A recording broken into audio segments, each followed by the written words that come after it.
si mineur septième. En question de placement de doigts, parler du ré.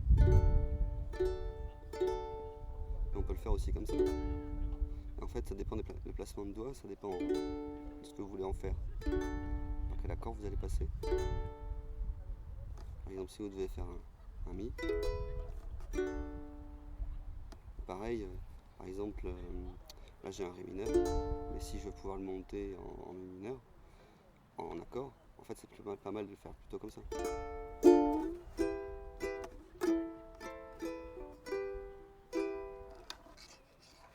un petit passage de Moonchild. C'est là qu'on voit l'intérêt de savoir jouer l'accord de deux façons. Pareil pour le ré. Il y avait une autre chose aussi par rapport au sol. Mais l'idée c'est de placer d'abord ses deux doigts en premier quand on n'y arrive pas. On peut le faire avec le pouce derrière, hein. On peut le faire comme ça aussi. L'idée donc c'est de placer d'abord ses deux index et ensuite de placer son annulaire. L'index et le majeur et ensuite l'annulaire. Je ne sais pas si vous le voyez bien. Hop, on a son pouce qui est derrière. On place ses deux doigts. Une fois que ces deux doigts sont placés, on n'a plus que celui-là à placer. C'est-à-dire qu'on va pas s'amuser à faire comme ça, ni faire comme ça, parce que ça va nous compliquer. Même si on peut passer au mineur, c'est compliqué. C'est vraiment une habitude. Après c'est pareil, c'est une question de choix. Et pareil pour le ré, il y a vraiment plusieurs façons de le faire. Il y en a qui parlent de le faire comme ça. Celui-là, comme ça là, on lâchant juste à peine, il n'est pas très précis, mais quand on fait du swing, on s'en fout.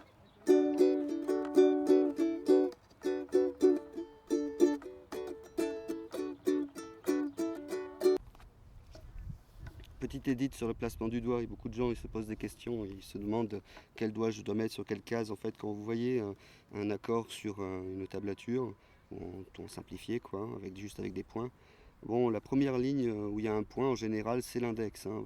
Les autres doigts passent pas par-dessus. Donc soit vous avez un barré, soit vous avez un index. Voilà.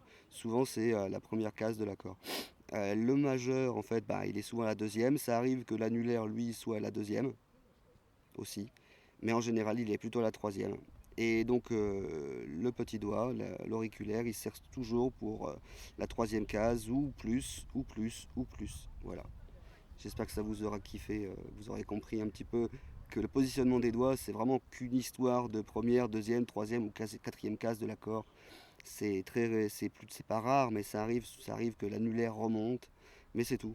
Après, c'est vraiment à vous de voir et vous verrez que ça viendra très instinctivement si vous gardez cette règle en tête. Et après, il y a une histoire que je voulais vous parler, c'est le frappé. En fait, le ukulélé, je vois beaucoup de gens qui Alors on n'est pas très habile au début avec son pouce. Donc un petit exercice qui peut être sympa, vous prenez votre ukulélé à vide ou en si mineur septième, c'est vraiment de l'effleurer. Et non pas avec le bout du pouce, mais plutôt avec cette partie-là. Évidemment, vous avez vu, moi non plus, hein, des fois je le passe pas bien mon barré. Hein. Ensuite on passe avec le bord du pouce, là, comme ça. De plus en plus fort. Vous verrez donc toutes les nuances qu'il y a entre le positionnement de votre pouce parallèle et perpendiculaire. Et puis il y a un autre exercice aussi qui est vraiment typique du ukulélé. Comme le ukulélé, en fait, il y a cette corde de sol qui est en aigu.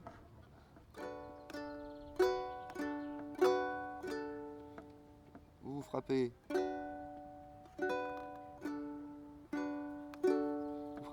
les trois cordes du bas avec le pouce et vous tirez les trois cordes du haut avec l'index. Ça c'est pour les débutants, hein, évidemment. Après notre conseil pour les débutants, forcément, les accords, écrivez-les. Ne vous prenez pas trop la tête sur le positionnement des doigts. En fait, il n'y a que 4 cordes, donc quand vous verrez le schéma, le positionnement des doigts viendra automatiquement et instinctivement, vous aurez votre placement des doigts préféré qui viendra. Il y a une autre histoire dont je voulais parler, c'est par rapport au positionnement du pouce. Alors moi je joue souvent comme ça, le ukulélé est un instrument quand même assez petit. Donc je joue souvent comme comme ceci. Voilà. Et on peut aussi jouer au ukulélé donc comme ça. Alors, vous voyez bien que quand le pouce là il est perpendiculaire, c'est pas génial pour le faire l'accord. Hein. Donc je voulais parler surtout c'était de rotation du poignet. En fait, la rotation du poignet au ukulélé c'est quelque chose qui est hyper important pour changer et passer d'un accord à l'autre. Par exemple, vous voyez mon ré en fait, bon, je le fais avec le poignet quand même qui va même jusqu'à pratiquement toucher la mécanique. Et si je veux aller plus loin, voilà, je le place en barré. D'où l'intérêt de jouer le ré, mais comme cela, et non pas comme ça. Et par moment, ça sera utile pour ça. Mais si je le joue comme ça, j'ai toute cette corde-là, elle est pas utilisée. C'est pour ça que vraiment, moi personnellement, je joue le ré comme ça. Et puis quand vous faites vos accords, surtout faites-les avec ces trois doigts-là, hein, pour avoir le petit doigt qui soit libre. Parce qu'en fait, le petit doigt est toujours pratique pour faire le 6e, 7e.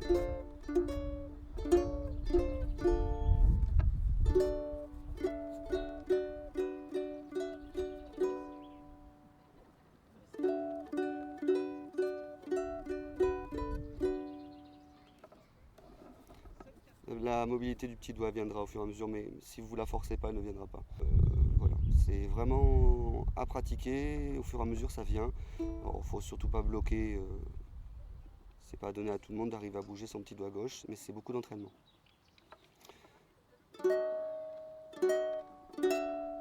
Voilà, j'espère que ça aura pu vous aider et puis que vous n'abandonnerez pas le ukulélé parce que vous avez mal ou quoi que ce soit. Ah oui, juste un autre détail. Le pouce derrière le manche. Vous n'êtes pas vraiment obligé de le mettre à la perpendiculaire. Vraiment. On peut aussi le mettre comme ceci, surtout quand on fait des barrés. Quand on fait des barrés, par exemple, avoir le pouce dans la longueur du manche, c'est vraiment beaucoup plus pratique parce que du coup, vous forcez moins. Alors que si vous essayez de faire des barrés avec le pouce à la perpendiculaire du manche, vous allez forcer beaucoup plus, vous allez fatiguer vraiment, vraiment beaucoup plus.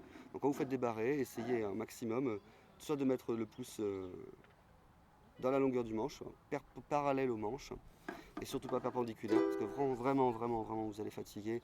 Et quand on commence à fatiguer de la pince, ensuite on fatigue du tennis elbow, on fatigue de l'épaule, et ensuite on fait non pas une déchirure, mais une luxation, non pas une luxation, un étirement. Ouais. Vous pouvez ensuite avoir des tendinites. Petite édite pour la rotation du poignet.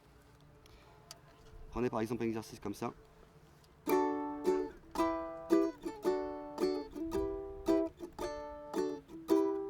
Je vais vous montrer par-dessus ce que ça donne. Je ne pourrais pas gratter, mais vous aurez l'occasion de le voir.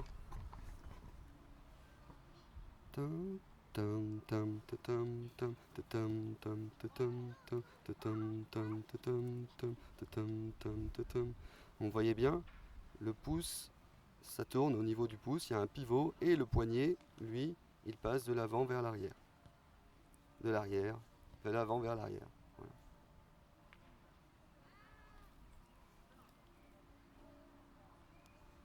C'est un exercice que vous pouvez faire assez souvent d'ailleurs. Ça vous permet vraiment de travailler la souplesse du coude, de savoir si vous êtes à l'aise aussi dans votre position. Il y en avait qui m'avaient demandé aussi pour les échauffements des doigts. Ça c'est un classique, classique de guitare. Voilà, les pouces.